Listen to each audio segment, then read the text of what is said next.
રાજકીય સામાજિક આગેવાનો, વડીલો, માતાઓ, બહેનો, યુવા મિત્રો તથા મારા ગુરુજનો, આજે હું 21મી સદી રબારી સમાજ પરિવર્તન અને શિક્ષણ વિશે મારા વિચારો વ્યક્ત કરું છું, તો એ આપ ધ્યાનથી સાંભળજો. સમય બદલાય છે, દુનિયા આગળ વધે છે, પરંતુ જો સમાજ એક જ જગ્યાએ ઊભો રહે ને તો તે પરંપરા નથી રહેતી, એ બોજ બની જાય છે. સમાજમાં પરિવર્તન એટલા માટે જરૂરી છે કે પરંપરા અને કુરિવાજો વચ્ચેનો ફરક સમજાય. સમાજમાં પરંપરા એ સંસ્કાર આપે છે અને કુરિવાજો સમાજને ખોખલો કરે છે. પરિવર્તન એટલા માટે જરૂરી છે કે દીકરીને ભાર નહીં, ગૌરવ સમજવામાં આવે અને શિક્ષણને ખર્ચ નહીં, ભવિષ્યનું રોકાણ માનવામાં આવે. હિન્દુ ધર્મમાં રબારી સમાજ એ કોઈ જ્ઞાતિ નથી, આ એક સંસ્કૃતિ છે. આજે 21મી સદી એ જ્ઞાનની સદી છે. આજે આપણો દેશ હરેક ક્ષેત્રોમાં હરણફાળ ભરી રહ્યો છે, પરંતુ આ વેગવંતા ધોતમાં આપણો સમાજ ક્યાંય પાછો ના રહી જાય તે માટે આપણા સૌની જવાબદારી બને છે. મિત્રો, વિચાર તો કરો, આ આપણું રબારી ગોપાલક ટ્રસ્ટ 1975માં બનાવવામાં આવ્યું અને તેમાં શિક્ષણથી ઓળખાય તેવા દીર્ઘદ્રષ્ટિવાળા વડીલોને આજે હું નમન કરું છું.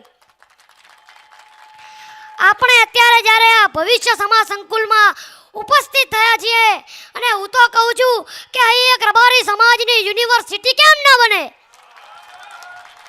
આપણે બધા પૈસે ટકે સુખી સમૃદ્ધ છીએ, પરંતુ હવે બીજા સમાજોની હરોળમાં ટકી રહેવું છે તો જરૂર છે શિક્ષણની. આપણી સામે ઘણા બધા પડકારો પણ છે, પરંતુ પડકારોનો સામનો કરવાની શક્તિ પણ આપણા ખમીરવંતા સમાજમાં છે.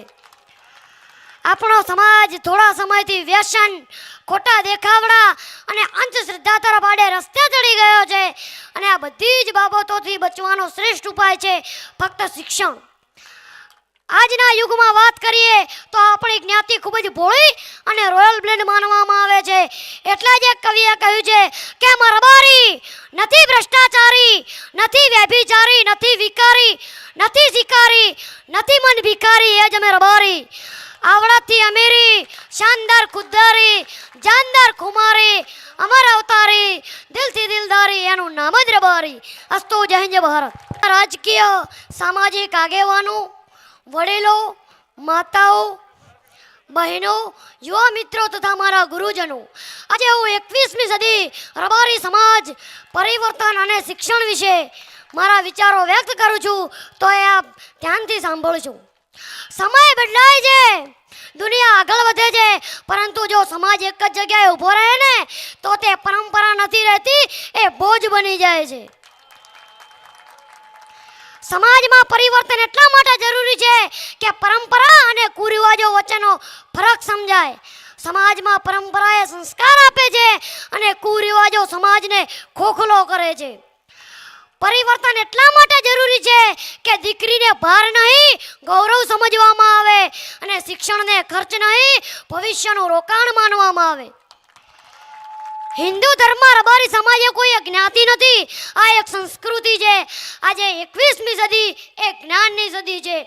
આજે આપણો દેશ હરેક ક્ષેત્રોમાં હરણફાળ ભરી રહ્યો છે, પરંતુ આ વેગવંતા ધોતમાં આપણો સમાજ ક્યાંય પાછો ના રહી જાય તે માટે આપણા સૌની જવાબદારી બને છે.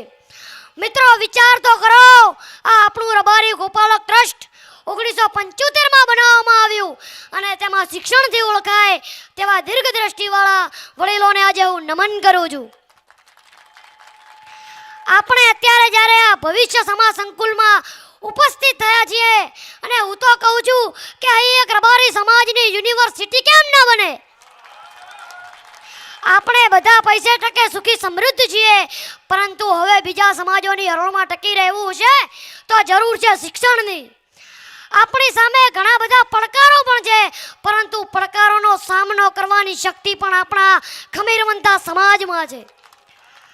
આપણો સમાજ થોડા સમયથી વ્યસન, ખોટા દેખાવડા અને અંધશ્રદ્ધા તરફ આડે રસ્તે ચડી ગયો છે, અને આ બધી જ બાબતોથી બચવાનો શ્રેષ્ઠ ઉપાય છે ફક્ત શિક્ષણ. આજના યુગમાં વાત કરીએ તો આપણી જ્ઞાતિ ખૂબ જ ભોળી અને રોયલ બ્લડ માનવામાં આવે છે. એટલે જ એક કવિએ કહ્યું છે કે અમે રબારી નથી, ભ્રષ્ટાચારી નથી, વ્યભિચારી નથી, વિકારી નથી શિકારી નથી મન ભિખારી એ જ અમે રબારી આવડતથી અમીરી શાનદાર ખુદદારી જાનદાર ખુમારી અમર અવતારી દિલથી દિલદારી એનું નામ જ રબારી અસ્તો જય હિન્દ જય ભારત